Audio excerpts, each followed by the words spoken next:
Hi అండి. అందరికీ నమస్కారం. Welcome to my channel. ఈ వీడియోలో పెన్షనర్లకు పండగే 2 మొత్తం చెల్లింపు అంటే అప్డేట్ రావడం జరిగింది. సో, దీనికి సంబంధించిన పూర్తి వివరాలు తెలుసుకుందాము.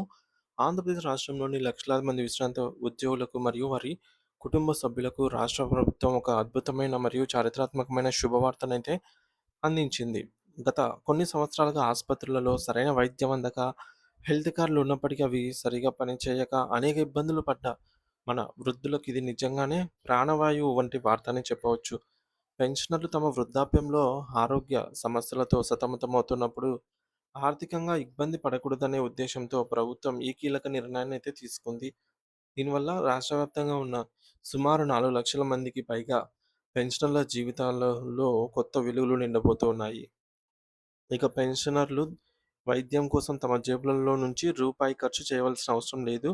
సో, సాధారణంగా వృద్ధాప్యంలో వచ్చే జబ్బులకు చికిత్స పొందాలంటే లక్షలాది రూపాయలు ఖర్చవుతుంటాయి. కానీ ఇప్పుడు ప్రభుత్వం కల్పించిన ఈ వెసులుబాటు వల్ల రూపాయి ఖర్చు లేకుండా మనకి ఉచితంగా వైద్యం అందబోతోంది. నగదు రహిత చికిత్స అంటే మీరు ఆసుపత్రిలో చేరినప్పటి నుండి ఆపరేషన్లు, మందులు, డిశ్చార్జ్ అయ్యే వరకు అంతా ఖర్చు కూడా ప్రభుత్వమే నేరుగా ఆసుపత్రులకు చెల్లిస్తుంది.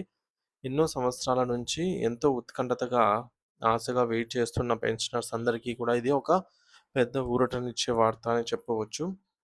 ఈ పథకం కేవలం ఒక ప్రకటనకే పరిమితం గాకుండా ప్రభుత్వం దీనిని క్షేత్రస్థాయిలో పూర్తిగా అమలు చేయనున్నారు. సో, గతంలో హెల్త్ కార్డ్‌లు ఉన్న చాలా కార్పొరేట్ హాస్పిటల్స్‌లలో పెన్షనర్లను చేర్చుకోవడానికి నిరాకరించేవి. సో, దీనివల్ల పెన్షనర్స్ అవమానాలకు మరియు ఇబ్బందులకు గురయ్యేవారు. కానీ ఇప్పుడు అటువంటి పరిస్థితి ఉండకూడదని రాష్ట్రంలోని లక్షలాది మంది ప్రభుత్వ ఉద్యోగులు మరియు పెన్షనర్ల కోసం ఈ న్యూ ఈహెచ్ఎస్ పథకాన్ని ప్రభుత్వం పకడ్బందీగా అమలు చేస్తోంది. ఈ సమయంలో మన పెన్షనర్స్ మరియు వారి సంఘాల నాయకులు ప్రభుత్వం తీసుకున్న ఈ యొక్క సానుకూల నిర్ణయం పట్ల హర్షం వ్యక్తం చేశారు.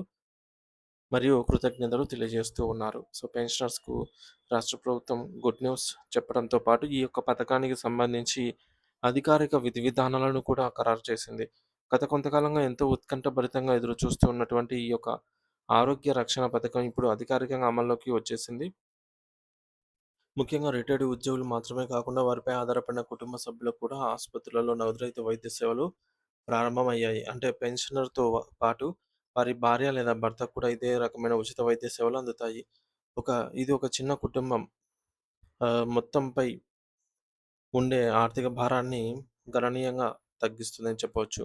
ప్రభుత్వ ఉన్నతాధికారులు మరియు మంత్రుల సమక్షంలో జరిగినటువంటి కీలక సమావేశం అనంతరం ఈ యొక్క న్యూ ఈహెచ్ఎస్‌కి సంబంధించిన సవరించిన మార్గదర్శకాల బులెటిన్ కూడా విడుదల చేయడం జరిగింది. ఈ యొక్క బులెటిన్‌లో ఏ ఏ జబ్బులకు వైద్యం అందుతుంది, ఏ ఏ ఆసుపత్రులను కొత్తగా జాబితాలో చేర్చారు మరియు అత్యవసర సమయంలో పెన్షనర్లు అనుసరించాల్సిన పద్ధతుల గురించి కూడా క్షుణ్ణంగా వివరించారు. సో, ఆసుపత్రులు నిధుల కొరత నెపంతో వైద్యం ఆపకుండా ఉండేందుకు ప్రభుత్వ ఆసుపత్రులకు చెల్లించాల్సిన బకాయిలను కూడా ఎప్పటికప్పుడు విడుదల చేస్తామని హామీ ఇచ్చింది. మరి దీనివల్ల ఆసుపత్రులు కూడా పెన్షనర్లకు మెరుగైన వైద్య సేవలు అందించడానికి ఉత్సాహం చూపిస్తాయి. సో, మరో ముఖ్యమైన అంశం ఏమిటనంటే ఆరోగ్య సేవతో పాటుగా పెన్షనర్లకు అందాల్సిన ఇతర ఆర్థిక చెల్లింపులు కూడా ప్రారంభం కావడం జరిగింది. రాష్ట్ర బడ్జెట్ నుండి పెన్షనర్ల సంక్షేమం కోసం ప్రత్యేకంగా నిధులు కేటాయించబడ్డాయి. ముఖ్యంగా మన పెన్షనర్స్‌తో పాటు పెండింగ్‌లో ఉన్న ఇతర బకాయిలను కూడా కలిపి చెల్లించడానికి ప్రభుత్వం ప్రణాళికలు రూపొందించింది. రిటైర్డ్ ఉద్యోగుల పాత బకాయిలు అంటే కరువు భత్యం, డిఏ అరియర్స్, గ్రాట్యుటీ మరియు కమ్యుటేషన్ వంటి బకాయిలను కూడా వెంటనే చెల్లించాలని పెన్షనర్ సంఘాలు కోరగా ప్రభుత్వం వాటిని విడతల వారీగా క్లియర్ చేస్తోంది. సో, ఈ విధంగా అటు ఆరోగ్య పరంగా, ఇటు ఆర్థిక పరంగా కూడా ప్రభుత్వం పెన్షనర్లకి కొండంత అండగా అయితే నిలుస్తోందని చెప్పవచ్చు.